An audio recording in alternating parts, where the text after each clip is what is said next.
Well, it's that time again where we take an early look at the upcoming Team of the Week, and to be honest, it's looking okay so far. There's a couple of pretty good options, which I'm sure you guys have all seen on the thumbnail. Is it looking like a super strong Team of the Week? No, but there are 2 or 3 players who certainly will stand out quite well if they get selected. So, yeah.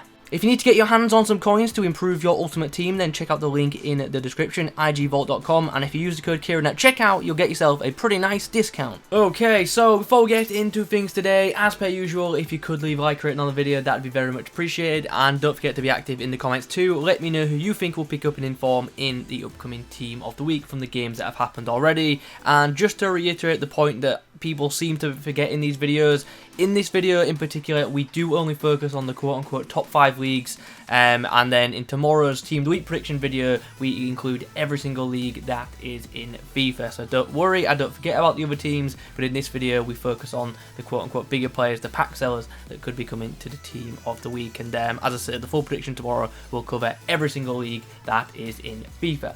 Okay, so this week we begin with a game that was played on Tuesday. It was Real Madrid against Getafe, and the home side got the job done thanks to goals from Benzema and also Ferland Mendy, who looks to have played in a central role, which is good for some people but also terrifying for others, because a centre-back Mendy in this game where fullbacks at centre-back are already pretty OP, to actually have a centre-back Mendy, that card's going to be broken. It's going to be ridiculous in game. So if I'm being honest, I actually don't want it to happen. But I think there's a good chance of this one happening on Wednesday.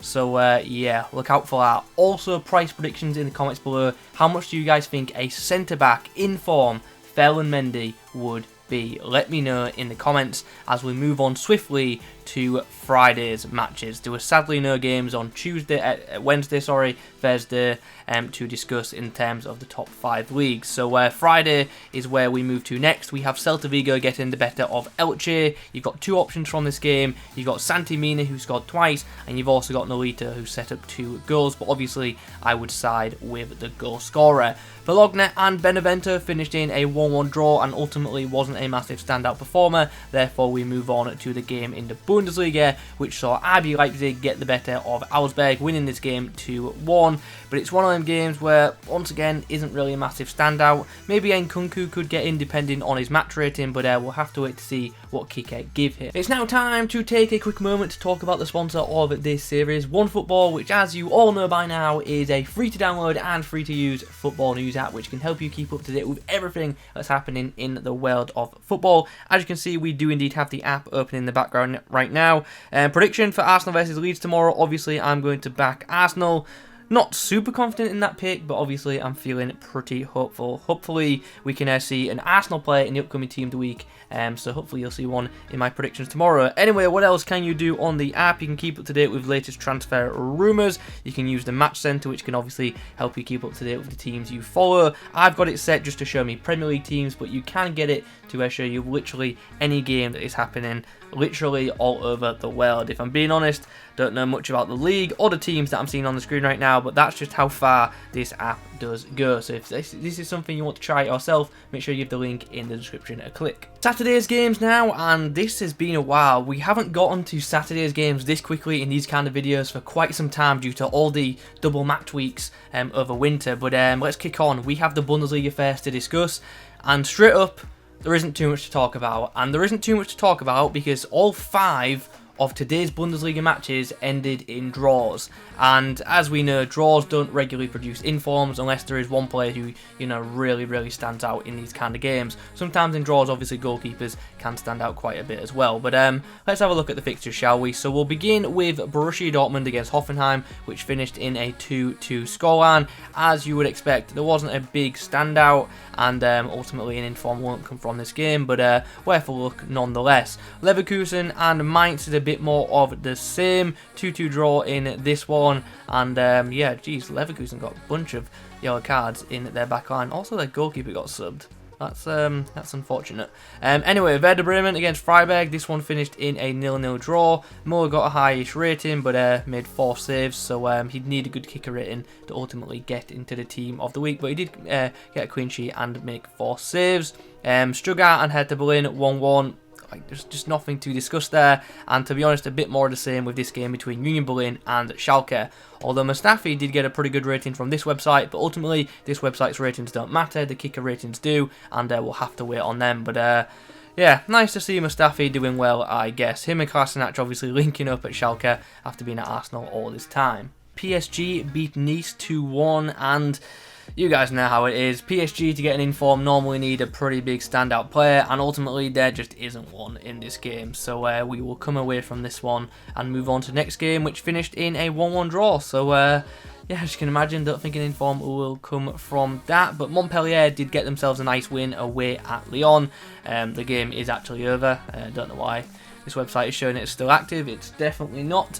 But anyway, 2-1 victory for Montpellier. A couple of options in this game, possibly Savinier, also possibly the goalkeeper who made 7 saves in this match. Had he kept the clean sheet, I probably would be confident in that. But he's going to need a solid kicker rating to be included, which definitely could come. Did I say kicker there? I meant to say L'Equipe. We move over to Italy next. Torino and Genoa finishing in a scoreless draw, but the Napoli-Juve game is certainly an interesting one. Very big win for Napoli against Juve, and this is a fairly big loss for Juve as well. They kind of needed to win this one, especially with how the Serie A is shaping up. Anyway, you've got the goalkeeper Alex Murray, who made 6 saves and kept a clean sheet, so I think there's a good chance of him getting in this week, especially if he gets a solid rating from Gazzetta, which obviously we will find out tomorrow. The only goal in this game was a penalty, so ultimately not really looking at a goal scorer, and especially with Juve having 24 shots, the goalkeeper certainly had a busy day, so I think there's a good chance he will make it. And then the final Serie A game to talk about is Spezia, also pulling off a bit of a shock result, getting a 2-0 victory against AC Milan. But once again, there isn't really a massive standout performer, so we're going to have to wait to see what match rating these guys get from Gazzetta to see if any of them have a chance at getting in. La Liga time now, and we start with Atletico Madrid's win against Granada, in which we have a couple of options. Correa got himself a goal, and Max Llorente got himself a goal and a assist as well, so a couple of options right there. Sevilla got the better of Huesca, winning this game at 1-0, so you have got a couple of options. Might be looking towards the defence for a potential inform from this game though. Eibar and Real Valladolid finished in a score draw, so not too much to say there, but there's plenty to discuss in the Barcelona Deportivo Alaves game, which has actually ended. Don't know why this website is saying that the game is still going on. It literally ended 3 minutes ago. Anyway, there's a couple of obvious options from this match. You've got the Portuguese winger Trincao, and you've also got Messi. Now, Messi, 2 goals and a assist. There's a good chance he could get in for that, no doubt about it. But with the recency of Team of the Year, and also there being a very good candidate in Trincao also playing in this game, I think there is a chance that Messi might be ignored this week, but there's also a chance that he could get in. So it all depends on how strong the upcoming Team of the Week is looking. As things stand, not looking too strong, so maybe Messi is a pretty good candidate. But as I say, the recency of Team of the Year is a bit off-putting. So yeah, I'll decide who I'm going to go between these two in tomorrow's Team of the Week prediction video, but wouldn't be surprised to see either of them get in as things stand. In the comments below, who do you think EA will go for? Will they go with Messi, or will they go with Trincao? I don't actually know if EA will consider this, but I feel like Trincao would be more fitting for the upcoming Team of the Week, with the Future Stars promo being ongoing, and I believe he's like 20 or 21 right now, so just would be the more fitting pick in my opinion. But as I say, Messi obviously sells a lot more packs. We will end this week by talking about the games in the Premier League from Saturday, and we will start with a big result for Leicester, in which they beat Liverpool